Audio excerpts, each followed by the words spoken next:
Well, good afternoon, everybody. Thank you so much for joining us. My name's Jay Beyer, CEO of the Greater Des Moines Partnership, and I think I know most of our investors who are joining us today, and a special welcome to our guests representing the Principal Charity Classic and the Champions Tour. First and foremost, thank you so much to the Greater Des Moines Partnership investors for all you do to support our work. And for all the great work that you've been doing here under the very tough circumstances of the COVID-19 situation. We thought this would be a great opportunity to highlight one of the really great things that has been happening in our community for many years. We are still very hopeful that this will happen this year. And one of the real bright spots, I think, in Iowa has been really golf and having golf courses be open and a lot of people getting out. And being able to enjoy the sport and the outdoors, and again, just something that's been very special for our community for many, many years. I'm actually going to turn it over to Tiffany Tauschek, who is the partnership's Chief Strategy Officer, and she is also on the Principal Charity Classic board. So I'm going to have her just say a few words, and then we're going to get going with our program. So thank you so much for joining us, and look forward to having a really great hour here. Thanks. Thanks, Jay, and thanks everybody for joining us today. Really appreciate it. As you know, the Principal Charity Classic has been rescheduled for September 1st through 6th, and we are so excited about that. Just a huge kudos goes to the entire team for making very creative pivots to make this happen. As you know, Principal Charity Classic is really committed to the promise that they have made to the community and the charities in these very challenging times. So as a board member of PCC, I'm very, very proud of the work that that entire team has done. So kudos to you. Principal Charity Classic is also always good to our community and is certainly a leader in giving back. But in addition to that piece, the partnership specifically sees huge value in having this fantastic event in our community, because it truly gives us an opportunity to market our region on a national scale and stage. So there's incredible TV exposure that's provided to us as a partner with PCC, as well as just the community at large, all of those messaging opportunities to really showcase what we have, the special thing that we have here in DSM USA. So I am, again, very pleased to have all of you join us today, and a big shout out to the PCC and PGA teams for making this happen. I'm going to turn it over to Nick Sasir, who is the Vice President of U.S. Insurance Solutions Distribution for Principal Foundation Group, or Principal Financial Group, excuse me, and he is also the board chair for Principal Charity Classic. So really enjoyed working with Nick, and I know he has a great agenda with our special guests here today. Nick? Thanks, Tiffany, and thanks, Jay, and thanks to all of the partnership for your great sponsorship and partnership with us in the in helping us build the Principal Charity Classic. You've been great partners. You know, just to give you a little background on the Principal Charity Classic, it's a PGA Tour Champions event, and we'll get into that a little bit later here with our guests. But we just let you know what we're doing. Our sole focus is raising money for kids in Iowa. And last year we raised a little over $5.8 million through our Birdies for Charity program and our tournament charity partner for our tournament charity partners through our sponsorships locally with companies like yourselves. We affected over 130,000 kids in the state of Iowa to help them when they need it most and their families. And we're really proud of the fact that over the last 3 years, we've gone from $2 million of raising $2 million of funds for kids, now close to $6 million for kids. So we're really happy with the progress we made. We couldn't do without people like the Des Moines Partnership, Greater Des Moines Partnership, as well as all of you as sponsors of that organization. And I know many of you are sponsors with us, so thank you for that. We have a lot of partners in this, including Wakanda Club, which is a tremendous partner for us, and to hold the tournament there, as well as we have our fans, our sponsors. But just as important as them, we have great partners in the PGA Tour champions and the PGA Tour players and the athletes. And we have two folks here today to kind of talk to us about what's going on and get to know them a little bit. And first, I want to recognize a three-time Principal Charity Classic champion, three-time champion, Jay Haas. Jay is a tremendous champion on the tour. He's had 35 tour victories. He hails from South Carolina, Greenville, South Carolina. You can see some of his statistics here. He's one of the most decorated professional golfers on the tour. And not only is that, he's a terrific person, and he's been a tremendous ambassador as a 3-time champion of the Principal Charity Classic and for our community. And Jay, we're going to do some question and answers with Jay today, and we're looking forward to having him here with us. And second, but certainly not least, is Miller Brady. Miller is the president of the PGA Tour Champions, has become a very good friend of mine and a business partner of ours in helping us grow this event over the last 5 or 6 years. Miller is very well decorated within the PGA ranks and is responsible for many of the things that they do today and successful things they do. And I get a chance to see him down in Ponte Vedra, Florida. I try to make those trips in February to see him, but he's been around a long time. As you can see, since '99, he's done a great job. So we're looking forward to having a really good conversation here. And there is a chat. If you have any questions, you can go on the chat and ask the question, and Abby and I will be sure to see if we can get those in. But first of all, welcome, Jay, and welcome, Miller. Thank you for doing this, and we really appreciate your partnership and certainly your time today. So, Jay, I'd like to just open it up with a question to you, and this is a standard question everybody has. How are things going? How are you using your free time these days and handling things during this quarantine?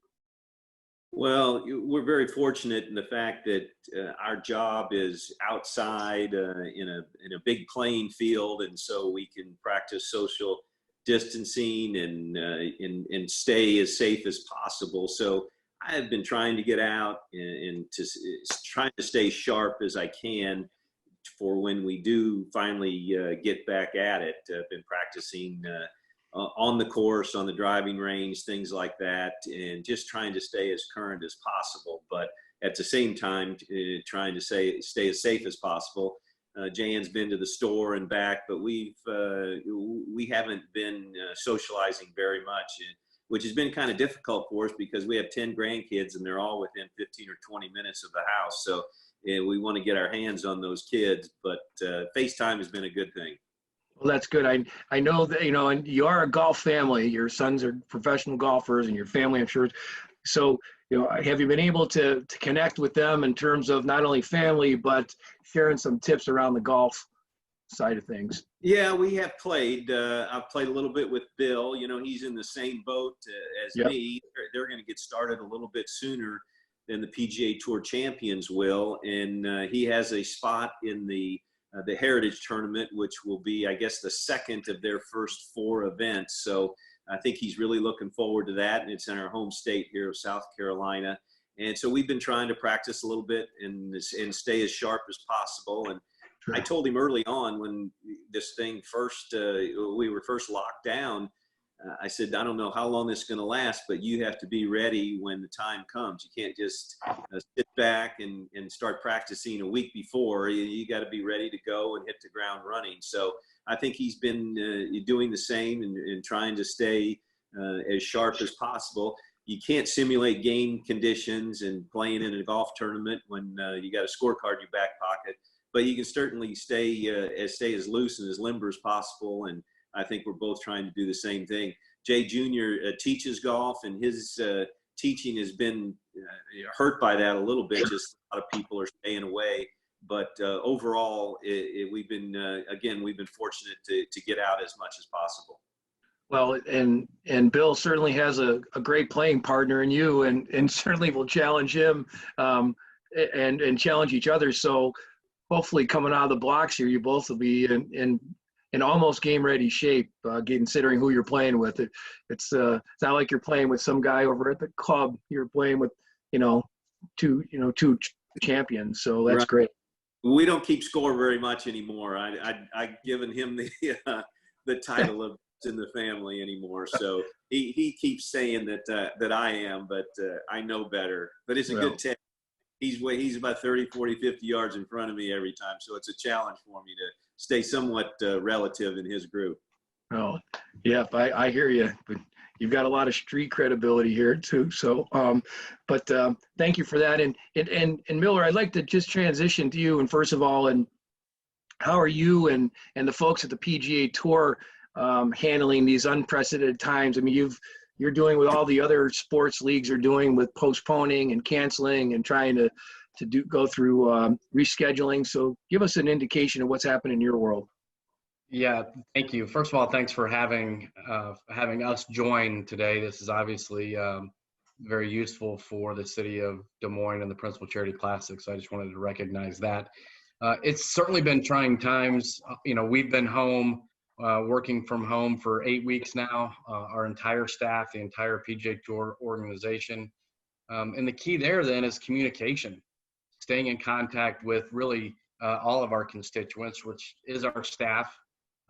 But it's our title sponsors, such as the Principal Charity Classic, the tournaments that are running the events, and then our players, our caddies. It's constant communication because everybody wants to know what's going on. When are we going to start back? What's happening tomorrow? And it's very, very fluid. As Jay is aware, he's the chairman of our PGA Tour Advisory Council. We've had many, many phone calls with that group. And it's a group that we're trying to lead the organization, PGA Tour champions, from a decision-making perspective on how do we best move forward. And it takes different shapes, different forms, and it's challenging, but we're making it through. We have really great partners in all of our tournaments and our title sponsors. And as we were able to work out with the Principal Charity Classic. Oh, I think you froze. Well, we'll the wonders of technology. But Miller, you back now? Oh, I am. Sorry. You froze up for a second. I apologize. I maybe have too many kids on the internet here at home, so I'm sorry for that. No worries. I was just saying it's all about communication, and at the end of the day, doing what's right for our tournaments and all the local markets where we play. Well, I mean, I think you hit the nail on the head around communication, and certainly you and the folks at the PGA Tour champions have been tremendous with us at the PCC in their communication, and I think that's really how we got to the place where we're at because of the open lines of communication and making sure that all of us were on the same page with regard to all the partners in play here, the Wakanda Club, the PGA Tour champions, and Principal Charity Classic, and Principal as the lead sponsor along with Wells Fargo. And not only that, but the community as well. So we appreciate your help in that. It's been it's going to be great for our community once this thing, once we get to there, and hopefully we get there sooner than later. Jay, you talked a little bit about, I talked a little bit about competition. And we've got a question actually from the group, and I'd like to share that with you from Eric G. And Eric, thank you for the question. Eric wants to know who your favorite competitor to be paired with is on the tour, if you have one. I've always had a soft spot for Freddie Couples. He and I are best buds, and I was an assistant captain for 3 terms on the President's Cup with him, and then he was an assistant captain for me in 2015, and we just seem to be on the same wavelength. And I'm certainly not his league, but he's a friend of mine, and I love playing with him. But I've got a lot of guys out there. Peter Jacobson's a good friend. Jeff Sluman, Billy Andrade, guys that I grew up playing with and competing against. But I'd have to say that I've enjoyed playing with Freddie as much as anybody. Well, and he's been at Principal Charity Classic once or twice during his career. We'd love to have him here, but I know that interacting with many of the golfers and the athletes, I got to tell you, I've been doing this for a long time and been the chairman here for the last 3 years. And the folks that I meet, the players that I meet on the tour are just nothing but the best people, all just tremendous people, very appreciative of us as a sponsor, but more so, they're very much appreciate Des Moines, Iowa, and our community and the way we've embraced the tournament and them as golfers and as athletes. And, you know, we try to do a good job here and led by the likes of Jay and Tiffany and their team of promoting the city of and the community of the Des Moines area community here, but also the players are tremendous ambassadors for the tour. And, you know, Miller, I know that you work a lot in terms of making sure that the brand and the marketing, you know, is focused on that. And can you share a little bit about the things you're doing from a marketing and branding perspective? Because you do have great people. You have tremendous ambassadors in the golfers. Yeah, you know, I mean, we're fortunate that we've had a great run of success here recent. We have a brand ambassador in Alfonso Ribeiro, who I think has attended the Principal Charity Classic. Yes, he has. He does our commercials for us, both year long and for the Schwab Cup playoffs. So that's great. I think what's been really important is then during this pandemic, we've been able to provide content via our tournaments and our social media team to keep our players relevant, to keep our tournaments relevant, and out there in front of all of our fans so that they can hear from them. And each tournament's doing unique experiences via social media. So that's been really great for us. Thanks, Miller. And you know, Jay, you mentioned the President's Cup, and I know that in 2015 you were the captain of the winning President's Cup team. And you know, can you share the excitement around that and how you know how that may have changed your career or changed your life in any way, shape, or form? Well, it certainly was a cap to my PGA Tour career and beyond.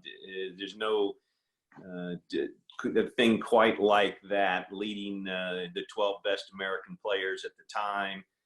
Had my son Bill was on the team, so that was an amazing thrill for us as a family. We were in Seoul, South Korea, and ended up winning the event by 1 point. A very exciting week for us.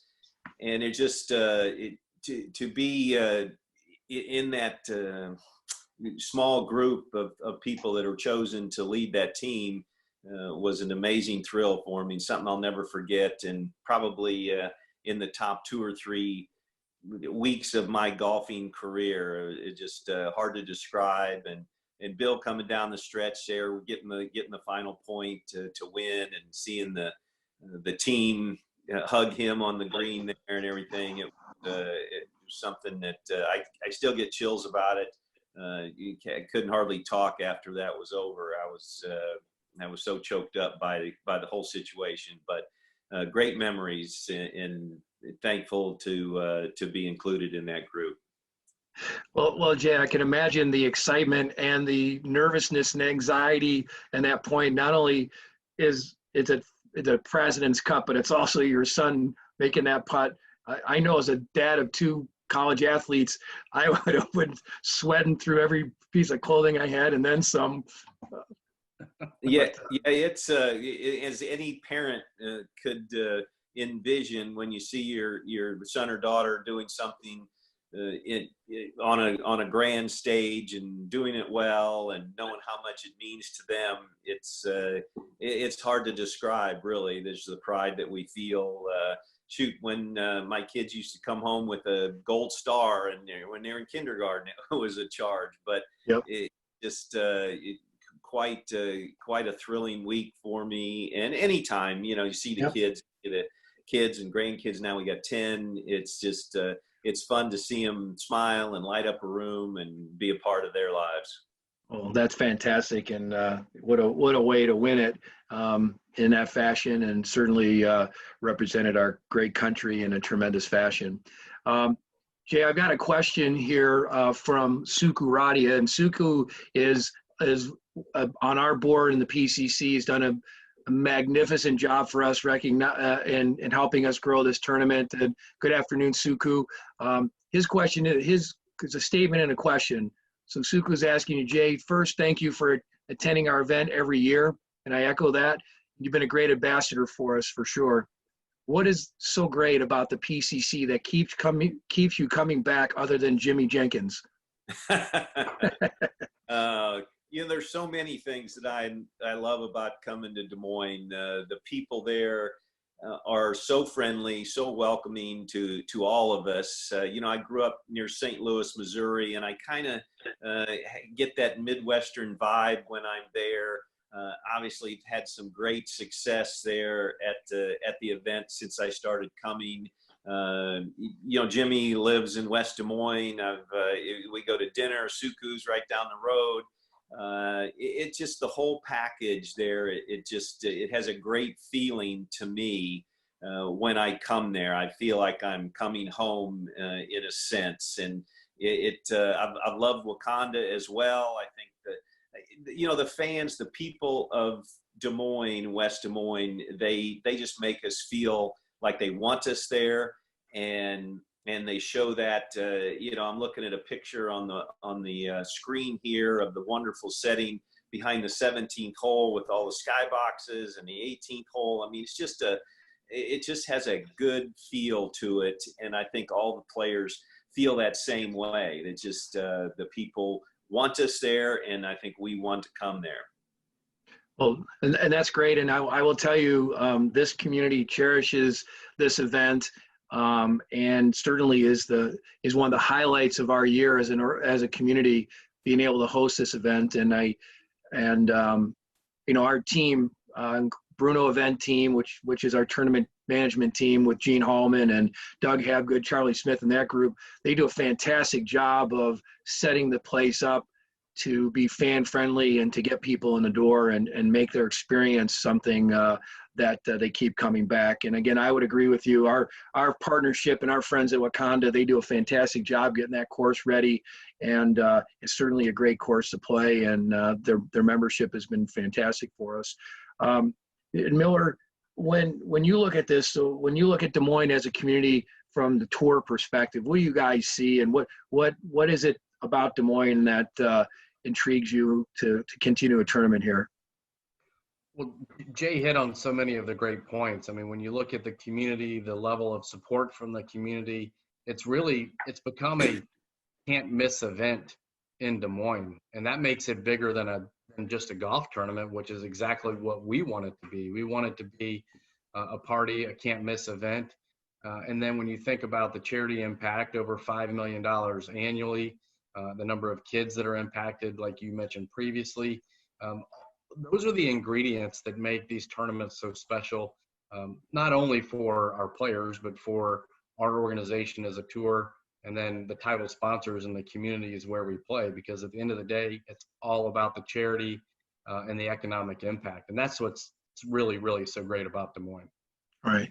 And we agree. It's a great way for us to begin our summer. Used to be able to begin our summer when it was in Memorial Day. Now it's going to look different, but it's going to be fun around having it kind of end our summer. But at the same token, I think there's a new beginning with the tournament. And one of the reasons why we fought so much to get this tournament here, to keep it here rather, instead of canceling it, was we felt it as much for our community as anything else to continue to, as we come out of this COVID virus, that we can get back to at least some sort of normal life and give people a chance to get outside and recover from weeks and weeks of quarantine. So thank you, Miller, for your support, and Jay, your support by coming back here every year, because we know that the fact by way of you coming back, it helps us attract other athletes and golfers here that may or may not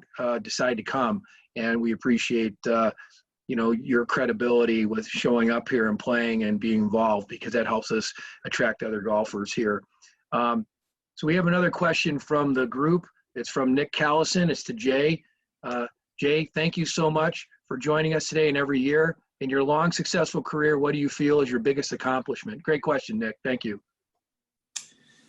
Oh, gosh. I guess maybe just what you asked in the question, the longevity of it. I would have never thought that at 66 I would still be playing competitive golf. Of course, when we first got started, players in my vintage in the late 70s, there was no such thing as the Senior Tour, now Champions Tour, the PGA Tour champions going forward. there was no real life after life on the PGA Tour. And if I could have played him to my early to mid 40s, that would have been a success story. And now 20 years later, I'm still going. So I think just the fact that I've been able to do it as long as I have and been somewhat successful, all the relationships that I've built through, whether it be at a tournament or the players that we compete against week in and week out, is just irreplaceable. And, I can't pinpoint one exact moment that kind of I can go back to, although earlier we spoke about the President's Cup and being the captain of that team and having Bill win the point. I think it doesn't get much better than that. Although I will say my last win was at Newport Beach, California, and my wife Jan was caddying for me. So Nice. That's up there as well. So pretty cool to share that with her in a playoff with Bart Bryant. But there's been many great things that have happened to me because of golf and the opportunity to play at a tournament like the Principal. Well, and Jay, thank you. And I think you're being a little bit modest because you've done a lot of great things in the game. The winning the Payne Stewart Award, which is, I know, very prestigious in the golf community as such, beyond all the wins that you've had, but the what you've given back to the game has been tremendous, and certainly all of your international competition and the record there is just remarkable. So I know it's probably hard to talk about your biggest accomplishment, but earlier on you talked about watching your son hit a putt on the 18th hole, and that's got to be still a great piece of great accomplishment for you as a parent and as a golfer, I guess, and a coach. But I got another question for you for Miller, actually, from Catch Des Moines. Thank you for the folks of Catch Des Moines. For Miller, what does your crystal ball tell you about future restrictions for the PGA Tour?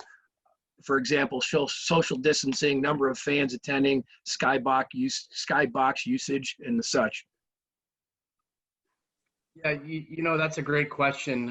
What I would say is that the PGA Tour is scheduled to start back at the Charles Schwab Challenge the week of June 8th. And they're going to play with no fans for the first 4 events back. We're not scheduled to start back until the last week of July. So we're going to take the approach of monitoring and learning from what the PGA Tour does and determine how we want to best move forward, because our intentions are to certainly play with fans, but we are going to put social distancing protocols in place as we move forward. And if that means hand sanitizers for not only our players, but for spectators, a little bit more social distancing at concession stands or in hospitality.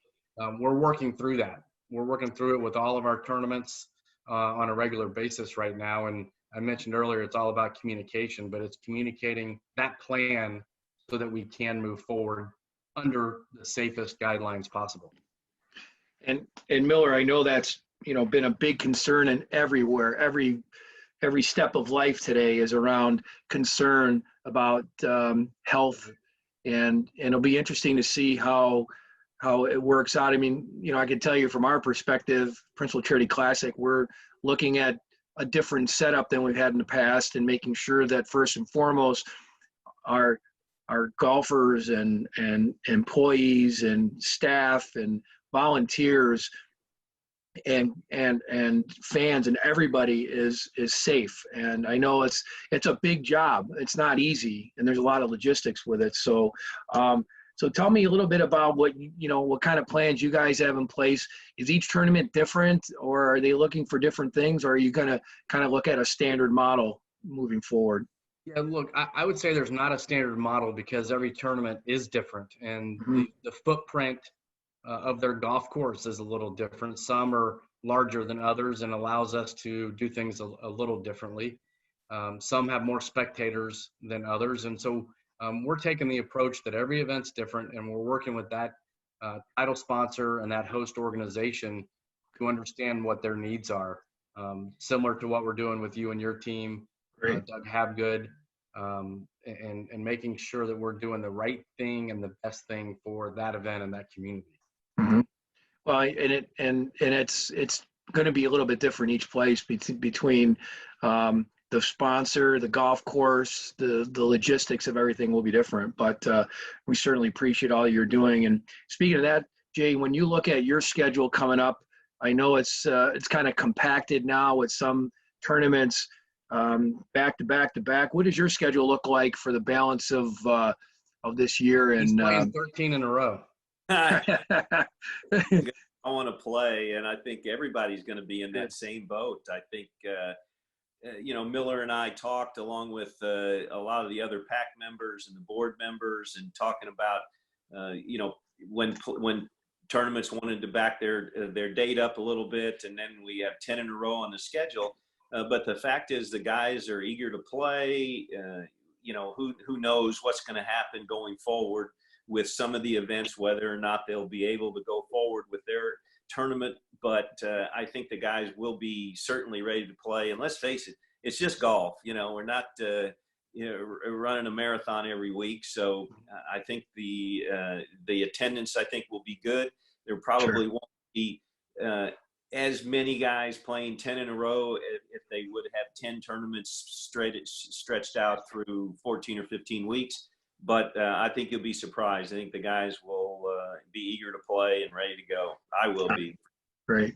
Well, and it gives them something to train for as well, to have that kind of stamina to play that week in and week out, because it's contrary to what people see. It's a long week for the golfers and the athletes, between traveling and getting into town and playing in the pro-ams and then playing a tournament and then going on to the next place. It's not as glamorous as it looks sometimes. Would that be the case? Well, it's certainly not a hardship, and people talk about that. Again, we get to come to some wonderful cities and be welcomed by everyone, and the courses that we play are in such wonderful shape, and we're treated like kings wherever we go. And travel is part of business in the business life in so many aspects. So it's just something that I personally have gotten used to over time, and it's just a part of doing my job. So that's the worst thing that we have to deal with, and that's not such a bad thing. It's a great way to put it in perspective. Thank you. And Jay, we have another a question for you from the group, and it's what changes would you like to see to the game to increase popularity, and how can the pandemic help accelerate those changes or others? Wow, I didn't study for this exam here. I'm sorry about that one, but it's a good question. I'll ask Miller the same. That's a good question. Boy, I think, I hear things about the cost of the game and access and all that, and those things are an issue, and that things that have to be addressed maybe going forward. I can recall as a young player and not a country club player, and maybe looking for a place to play in the public sector. I grew up playing on a par 3 golf course, and as a young player, I saw I'd get on a tee and I could see the goal. I could see the green in front of me, and as a 6 or 8 or 10 or 12-year-old, and you get on a par 5 and it's a dogleg left up over a hill. And you tell a person, well, you just keep hitting it and eventually you'll get there. It's a little hard to embrace that, I believe. So, I don't know if every area has something like that, or whether it be an executive course or a par 3 course, but I think that's wonderful. And certainly to beginners, when you ask a person on a big golf course, what'd you make? Well, I think I made a 15 or a 16.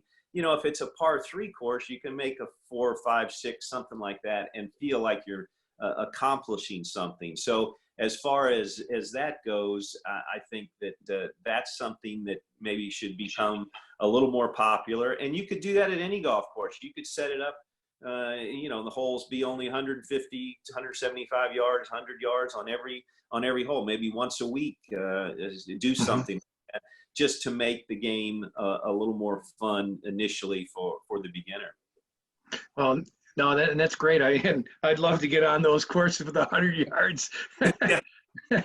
but no, you bring up a really good point, and it's really interesting because as you know, the game is expensive and it's very popular, but I think maybe this whole pandemic thing may shake this out a little bit and make it a little easier for people to get access. Miller, the same kind of question to you in terms from the PGA's perspective of really increasing the popularity of the game and maybe some changes coming down. Yeah, so I don't know about the changes as much as I do think the popularity is going to grow because of this pandemic. People have been stay-at-home orders for such a long period of time, yet a lot of golf courses around the country have remained open. And everyone I've spoken to has said that their clubs have been busier than they've ever been during this period. Yeah. People are able to get outside. They're able to social distance, whether they are in an individual cart or maybe walking, which I think has been great. Okay. I think that's really good for the game of golf and the popularity. And so I think in that instance, it's actually going to help grow the game. Great. And picking back off this question, there's another question from Nick Callison. Again, thanks, Nick, is around for both of you. And I'll start with you, Miller, first, talking about the PGA is doing a lot with women's golf. And as a father of two little girls, how do we as a state continue to make strides in developing and growing women's golf? Well, I think it's trying to just grow golf in general, and the First Tee program can help in that. Local junior golf programs can help in that, and all the country clubs can assist in growing the game at the junior level and making it a little bit more accessible. Going out and playing with your friends or playing with your parents, I think is great, and we need to do more of that around the country. Jay, how about you? What do you see from your experience? You got 10 grandchildren, and what do you see from that? How do we grow women's golf?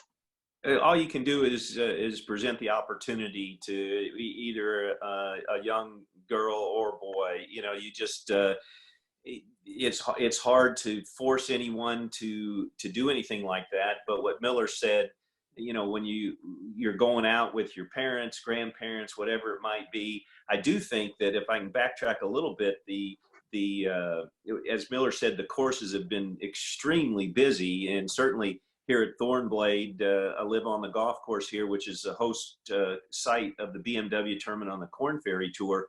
We have been packed here, and there's been a lot of people walking, using the pull carts and things like that. And I think that's when you can enjoy the social aspect of the game even more so, rather than jumping in a cart and racing up to your ball and hitting and trying to get done in a certain amount of time. But I do think it falls back a little bit on the parents, just to give the kids a little bit more of an opportunity, and not just to think, well, he or she doesn't want to play because of something. If you just give them the opportunity, and I think the young people will embrace the game. And I think throwing the bag on your shoulder and walking 9 holes with your 8-year-old is something that is just, you can't replace that. And the time spent, golf's a game of a lifetime that you can nurture from a young age onward. And I feel like I've still got many years of doing that with my kids and grandkids, and it's just it's an amazing game. But you're right. I don't know that there's any one answer to promoting it, whether it be just in general or with young women of today. I know that the colleges are very much promoting, golf in their selected schools, and more so than ever before. And I think the LPGA Tour is kind of on the launching pad, getting ready to go. I think they've got some amazing stars out there, very personable, very, exciting time for them. And so I just think you just got to give the kids an opportunity and show them the path. Sure. And you both mentioned the First Tee program, and we're very much involved with the First Tee program here with PCC. And Nick, to answer your question is, if if your daughters are looking to play golf, and we can connect you with the folks over at First Tee. They do a fantastic job and are tremendous ambassadors for our tournament here, and certainly great partners. Jay, there's another question that comes from Michael Hellick. I hope I'm pronouncing your name, Michael, the correct way. Tiger came out recently and said if he could do one thing over in his career, he said he would stop running 30 miles a week sooner. Too hard on his body. Same question of you, as you look back over a great career, what one or two things would you do differently if you could get a do-over? Oh boy, about 25 different things I can think of right away. But you know, I did see that that was something that Tiger regretted, perhaps, and hard on his knees and things like that.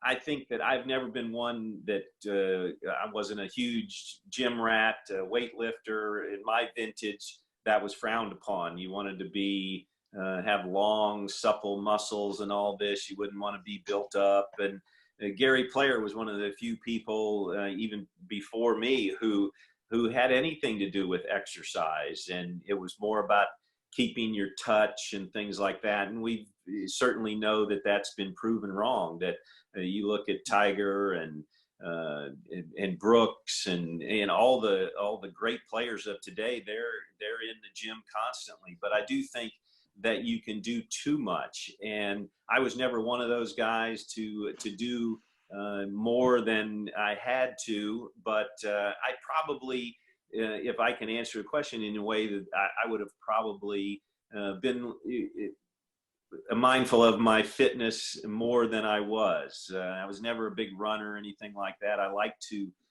practice a little bit, but I like to play golf. I like to get on the golf course and hit different drives and irons into greens and things like that, rather than spending a lot of time on the range. And I think mentally, I would have just believed in myself a little bit more. I think that attitude is so important. I saw a good T-shirt the other day, something like "Attitude's important. Pick a good one." And so I love that, and I think that's as important as anything. And we're so blessed, in my case, to be at a job that I can continue to do at this age and be outside in a beautiful place, a game that I love to play, and sometimes get rewarded for it. Well, you mentioned a lot of great things, and you mentioned one thing about the mind and getting your mindset in the right spot to compete. And what are some of the steps that you go through as a tremendous champion in this sport of golf to get your mindset ready to compete week in and week out? Well, just what I spoke about, attitude there. I think you get out of it what you put into it. And I do think that there are players, and I've been in that boat before, that just kind of go in with a bad mindset for the week, whether I don't feel like I'm playing as well. And let's face it, we all have ups and downs on the golf course. But I do think that, going through the golf course, specifically certain shots that we might be faced with during the week. I've been very much a player who relies on past experience. And like I said, I had some good success at the tournament, at the principal tournament there. So I feel good every time I show up there. I feel like I'm going to play well. And I think that's a big part of it, to rely on some past experience. And when you and for me personally, if I have a hole that I struggle on, I will try and practice in the Pro-Am, try to figure out a different way, a different tack to take on that particular shot that I might face under pressure. But I think that we go through a lot of mental gymnastics too. I think when I stand up on the 17th hole there, and it's a pretty intimidating looking shot, and I just try to talk myself into it rather than talking myself out of it. Mm-hmm. That's a great way to look at things. I think there's about the attitude and the way you look at things is very important. And even as we go through this quarantine and these unprecedented times, I think what you just described about attitude and looking at ways you can do something versus ways you can't, help people and help people get on with life and everything's different for all of us now. But that's great advice, whether you're on the golf course or you're working from home like all of us are, and trying to adjust to these new normals and juggle the everyday stresses of life. And my college hockey coach used to say to us, there's two things you can control: your attitude and your effort. Right. And those are the only things you worry about, and everything else, you can't control. And I think, you're saying the same thing, and it's worked out very well for you. So, so congratulations on that. And it's a nice breath of fresh air and a tough time to hear someone talk about keeping a positive attitude. So thank you for that, Jay. Miller, when you look at your business and the business of golf, and how is the PGA looking at this with tournaments being canceled, revenue being short, sponsors in and out? Give us an idea of how you guys are handling some of this. Yeah, it's very tough. At the end of the day, it's about having the partnerships with all of our tournaments and our title sponsors. And so you have to have the open dialogue with that title sponsor on how it's affecting their business, how it may affect their tournament, knowing that if we're able to play this year, it may not look or feel the same as it has in the past, but we want to play because we want to get back out there and show the community and show the world that we can, knowing that we now have the ability to grow towards next year and the future, because we're not in it for the short term. It's long term for all of our title sponsors and the communities and the charities that are impacted. Well, and I know we've worked together on a lot of this through with the PGA Tour and Bruno event team and Wakanda and Principal, and there's a lot of balls in the air. There's a lot of constituents in this, right? There's the sponsor, the golf course, the golfers, the PGA Tour, the vendors, and the people who are working to put up the structures that we may or may not have, and how that affects their businesses. So this is a domino effect as it goes down the line. And then for us, on top of it, PCC board, we have to make good on our commitment to these charities, because they rely on our money, and we hear it all the time. I hear it on a regular basis, how the money that's being used for the money being raised is being used for. We heard it from David Stark, who is over at Blank Children Hospital in Unity Point, one of their top leaders, and he told us the other day about how the money that being raised from Principal Charity Classic is being used to help support a center over there at the hospital that handles child abuse, which is on the rise right now during this. So these are the effects that people don't see, but that by having this tournament, we're helping people. And as a result of helping people, we're able to have some fun. We get a great thing for our community in terms of an event and those kinds of things. So we appreciate everything that the Tour Champions are doing and the PGA itself are doing, as well as our good friends at Wakanda. Jay, I got another question that came in from Erica at Principal, actually, and she's asking a question about, do you have any funny stories or anecdotes from all of your days at the Pro-Am? I'm sure you've played with some good golfers and some duffers alike. So you have any fond memories or funny stories from Pro-Ams?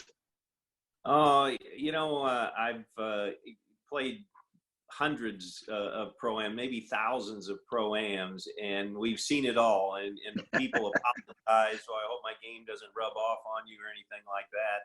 And I do think that one of the biggest charges that most of the pros get, is when we might offer a tip and it actually works for a player, and to see the look on their face, I think that's as satisfying as anything we do out there. And that happens occasionally, not as much as we might want it to.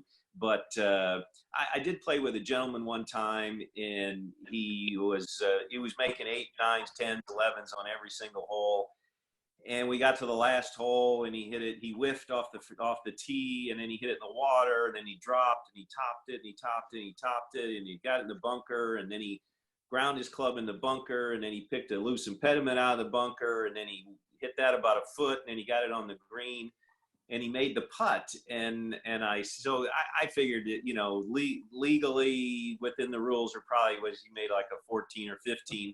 And I asked him if he made a 4, and he kind of went, no, that was a 6.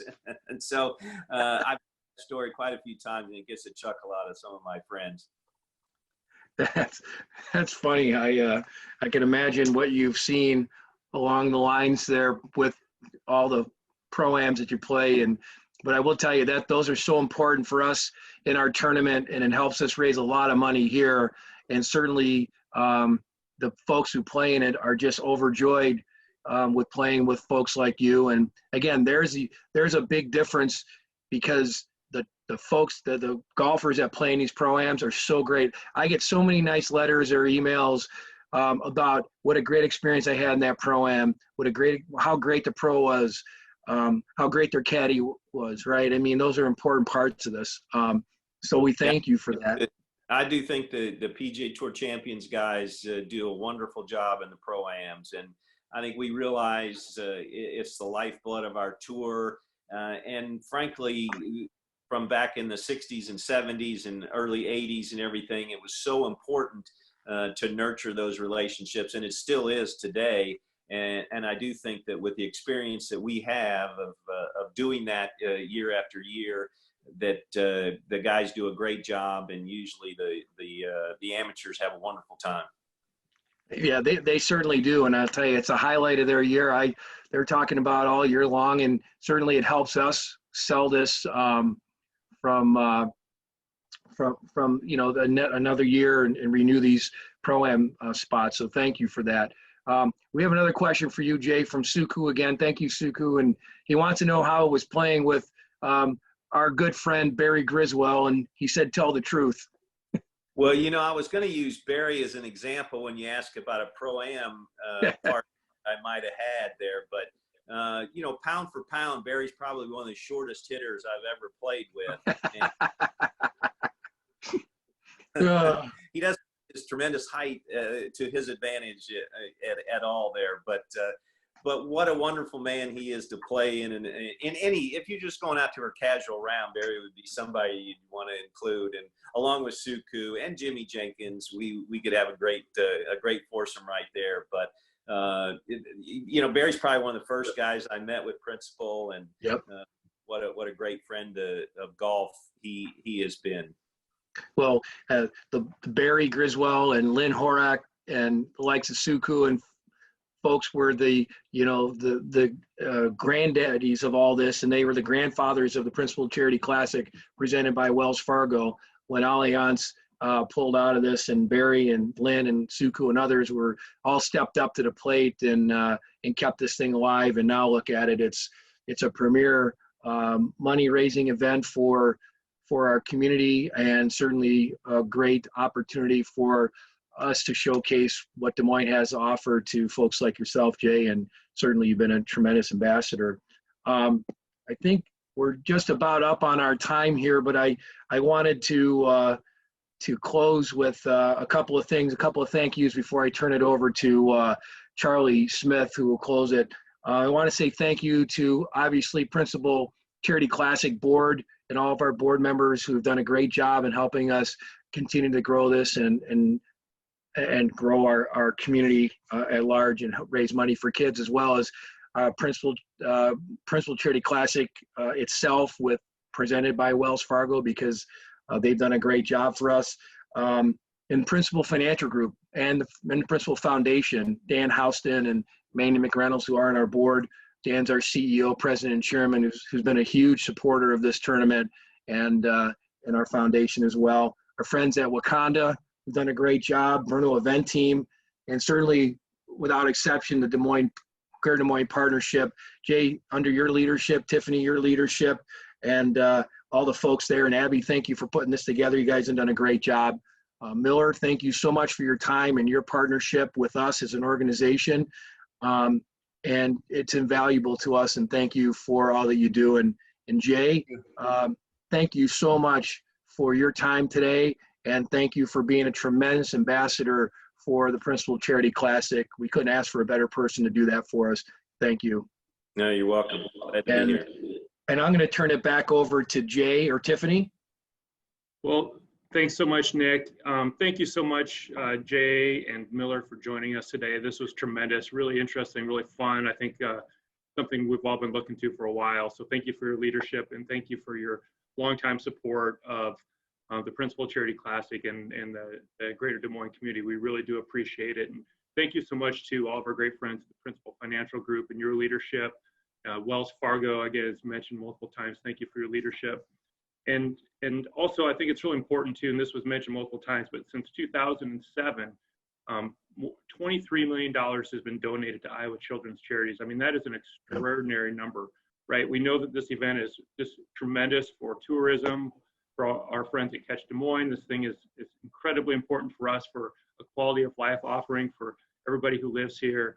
But really, that $23 million donated to Iowa Children's Charities. And I think moving forward with the COVID-19 pandemic and the struggles that nonprofits have had, this is never going to be more important than what's happening right now. So really just a tremendous partnership all the way around with our friends at PGA and Principal and Wells Fargo and everybody else. So thank you so much for joining us today, but really thank you so much for all you do to pull off an event like this. It's really tremendous for our community and just a great reflection on everything that we try to be about here in DSM USA. And thank you to our investors for joining us today and all that you do too. So keep on keeping on and stay strong. And we look forward to watching some tremendous golf in September. So thank you so much. And we'll talk to everybody soon. Thanks, guys. Thank you. Thank you. Thanks for having me. Thanks. You bet. Thank you.